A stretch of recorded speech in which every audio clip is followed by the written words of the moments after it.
ملک بھر میں 26 اکتوبر کو آنے والے زلزلے نے شہریوں کو ہلا کر رکھ دیا، لیکن حیران کن بات یہ ہے کہ حالیہ تاریخ کے زیادہ تر بڑے زلزلے مہینے کی 26 تاریخ کو ہی آئے ہیں۔ بھی کٹ گئی ہے نا۔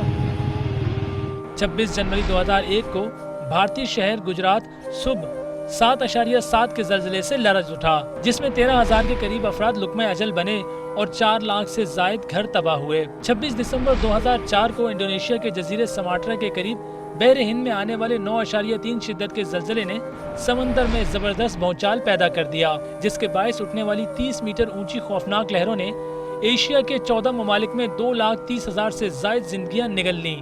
26 دسمبر 2010 کو تائیوان بھی زلزلے کے شدید جھٹکوں سے لرز اٹھا، جس کی شدت ریکٹر اسکیل پر 7 ریکارڈ کی گئی، لیکن خوش قسمتی سے بڑا جانی نقصان نہیں ہوا۔ 26 فروری 2010 کو جاپان کا جزیرہ یوروکویو بھی 7.0 شدت کے زلزلے سے ہل کر رہ گیا۔ 26 اپریل 2005 میں نیپال اور بھارت 7.8 شدت کے زلزلے سے لرز اٹھا، جس میں بھارت، نیپال اور چین میں 150 کے قریب افراد ہلاک ہوئے۔ 26 جون 1926 کو یونان کا جزیرہ روہوڈز زلزلے سے ہل کر رہ گیا۔ 26 جنوری سن 1700 میں شمالی امریکہ میں بھی شدید زلزلہ آیا۔